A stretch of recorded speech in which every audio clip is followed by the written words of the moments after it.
So in this presentation, we'll discuss the routes to GMC registration. So there's a few different types of registration. The first one is provisional registration, which is the registration you need for what is essentially the internship year in the NHS. You can only use this registration to work within a recognized foundation program as an FY1. At the end of FY1 and for most IMGs, you'll be applying for full registration. So this means that you're a fully qualified doctor with a license to practice and you can work essentially independently. And the final type of registration is specialist registration. So this is the registration that you'll go for as a consultant here in the UK. And that also includes the GP registration. In the UK, they have a distinction between most of the hospital specialties and then the general practice registration, but they're at the same level. Just a quick note about approved practice settings. So if you've only had 1 year as an internship and you apply for full registration, you'll get full registration with a license to practice, but it has to be in an approved practice setting. All NHS trusts count as approved practice settings, so it's not as restrictive as you might think, but just in case you see that on your GMC registration, you don't need to worry about it too much. The list of designated bodies in the NHS is about 25 pages long, and it's very unlikely that you'll end up working in something that isn't an approved practice setting. Places that are not approved will be things like expedition medicine, pre-hospital medicine, event medicine, stuff like that. So for the vast majority of IMGs, that won't be an issue at all. So in terms of the required evidence for GMC registration, there's about 6 things that you'll need to do. The first one is English proficiency. You'll need to show fitness to practice. You need to have an acceptable primary medical qualification. You also need to do primary source verification for that, for your medical qualification. You'll need to go over breaks in medical practice, and then you need to prove knowledge and skills. So we've split the English requirements essentially over 2 slides. This first slide is the English requirements you'll need if you're taking the PLAB exam and also for registration. And for the vast majority of IMGs, you'll need to pick something from this page. So the first one is the IELTS. You'll need an overall score of 7.5 with a minimum of 7 in each area, and this is in the academic IELTS test. The new contender is the OET, and you'll need to get a minimum B grade in the medical test. And then the final method is via your primary medical qualification. There's a list of universities where this is not accepted, so make sure you check that. If you attended a university where the full course is in English, all the teaching was in English, and the GMC are happy with it, you can find the links for this at the end. Then you can use your primary medical qualification to prove your level of English. So the other types of ways you can prove your English could only be used for the GMC registration, cannot be used for the PLAB. And so the first one is a reference from an employer. So if you worked in an English-speaking country for the past 2 years, so for example, you've worked in Canada, Australia, etc., you might be able to get a reference from your employer to prove that your level of English is satisfactory. Another one is a UK job offer. So if you previously worked in the UK, then you can also use that job offer to prove your level of English. This only is acceptable from UK designated bodies, and it's only if you're applying for registration, so you wouldn't be able to use that if you're applying for the PLAB, for example. And then finally, other evidence. This is only really applicable for CSER applications and is at the GMC's discretion. So if you're applying for the CSER, it might be worth contacting the GMC and seeing if you have other routes for you to prove your level of English. Right, so we'll move on to fitness to practice. So fitness to practice is just really discussing whether or not you're able to practice medicine in the UK, and this goes over things like health conditions, cautions and convictions, fixed penalty notices and penalty notices for disorder, action taken against you by a medical school or an employer, clinical negligence and medical negligence claims, and use the what to tell us link at the end to see if you should disclose. What's very important is that if you do have anything, so if you do have a health condition, or if you do have, any action taken against you by a medical school, for example, it's always better to say. If you are upfront and you're honest about it and you're like, these are the issues that I've had in the past, the vast majority of the time they'll just take note of it and be like, okay, that's fine, we're happy for you to practice. If you don't disclose it and it's found out at a later date, this will cause very big problems for you, and you can be called up to the GMC and eventually lose your license completely. And at that point, once you've lost your license, it's very difficult to get it back, and there's no real workaround for it. So I'd always advise people to, if you've had any of these issues in the past, to be upfront and to sort of face it head on. So in terms of acceptable overseas qualifications, your primary medical qualification needs to have comprised at least 5,500 hours. It must be listed on the World Directory of Medical Schools. In terms of the clinical rotations, it should be acceptable duration. You need to have exposure to medicine and surgery. It needs to be overseen by an approved institution and part of an overall program of study. In terms of the World Directory of Medical Schools, I think if your medical school is not listed, in some instances they will still consider your qualification acceptable, but you'll need to contact the GMC directly for that. And that's in situations where, for example, the medical school you attended is in a country that's not recognized by the UN, for example, or it's a relatively new university that's still not been put on the directory. So if you can't find it, and again the links will be at the end, if you can't find it on the World Directory of Medical Schools, it's still worth having a go and seeing if you can get your qualification accepted. If you've got your qualification over multiple institutions, so you started at one university and then you moved to another one, it can still be accepted as long as it's one of two things. Either they're part of a recognized twinning program, so your university course is already designed for you to start in one place and finish at another. That's fine. The other one is if you can prove that you have justifiable reasons to have not completed your qualification in the first institution, and that's why you move to the second institution, it will also be accepted. So, for example, if you had to move for whatever reason, or if you've had any like family or any external reasons for you to move, that's fine. If you failed in the first university and then tried to transfer credit, you might get into some issues there. So the course credits that contributed to the award of your qualification must not have included credits transferred from another institution where you failed. So if you failed in the first university and then you had to transfer some credits, it might be an issue for you, but obviously the final say is always with the GMC, so it's worth speaking with them directly. In terms of primary source verification, this is where your primary medical qualification is verified.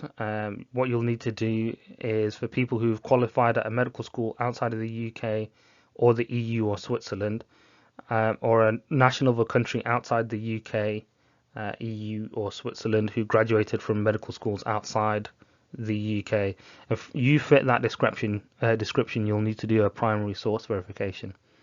Verification is through the ECFMG, and it's done via via EPIC, which is the Electronic Portfolio of International Credentials. You'll need to log on to their website, and it'll take you through the steps there.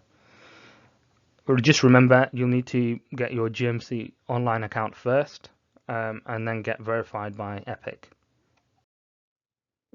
So if you've had any breaks in practice, this criteria applies to applicants for full or provisional registration with a break in practice in the last 5 years who are EU nationals with a non-European qualification. So if that's you, you have to go through more specific hoops to sort of explain breaks in practice. For the vast majority of IMGs, this is not an issue, and this is not something that you need to worry about. So the criteria does not apply to UK applicants, international medical graduates, or EU nationals or exempt persons with a European qualification. So If you are an EU national with a non-European qualification, then they've got more stringent criteria in terms of how many years you needed to have worked in the last 5 years, etc., that you need to fulfill, and it's worth looking further into that. Defining knowledge and skills. So the PLAB is the main one that people do now. Bear in mind it will be replaced by the UK MLA in 2023. Any acceptable postgraduate qualification, so that's MRCP, MRCS, a lot of the fellowship exams as well count. You can get sponsorship, and this includes the MTI route.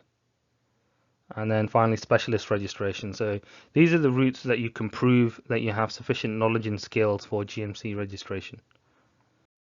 So we'll quickly just go through the different routes. So for the PLAB route, there's 2 exams as PLAB 1 and PLAB 2. This is a link to a quick overview video done by the GMC. PLAB 1 is a written exam, which is roughly equivalent to your final year medical exams and its MCQs. The PLAB 2 is an OSCE exam, and it's at the level of someone who has finished their FY2. So in terms of acceptable postgraduate qualifications, there's a long list of membership and fellowship exams. We'll link to them at the end. Bear in mind that it also includes some overseas postgraduate qualifications. So if you've done some overseas postgrad exams, it's worth double checking and not having to do some UK exams if you're already eligible. And like I said, the full list is linked at the end. So sponsorship is another route for getting GMC registration.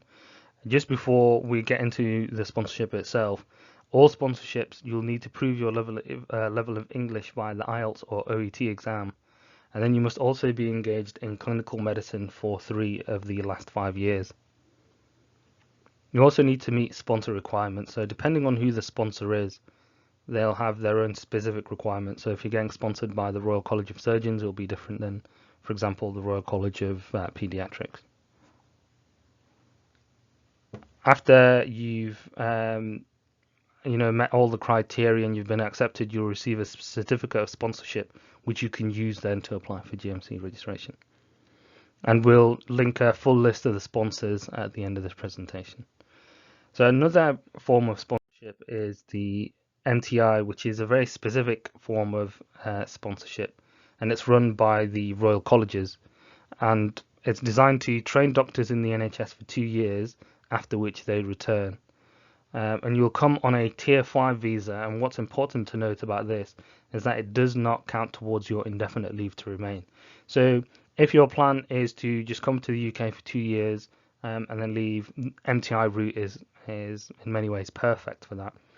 If you plan to stay long term, you'll need to try and get off the MTI as quickly as possible. So after you've got sponsorship, you'll have GMC registration, and what you can do then is return to your home country and get a new job. So if while you're doing the MTI, you can apply for other posts, and if you get accepted, obviously to change your visa, you'll go back to your home country and come back on a Tier 2 visa. More likely to accept you if you're from a developing country. So if you're from a low or middle income country, they have a list of countries that are prioritized, so it's worth checking out. So in terms of the requirements for the MTI, the first requirement is that you have an appropriate postgraduate qualification. So bear in mind that depending on your postgraduate qualification, it might be worth applying directly to the GMC and getting registration that way. An exception would be, or an example of where that wouldn't be appropriate is, for example, with the MRCP. From what I understand, they'll accept people who've done part of the MRCP exam and haven't completed it. So you wouldn't be able to apply to the GMC, but you might be able to apply to the MTI.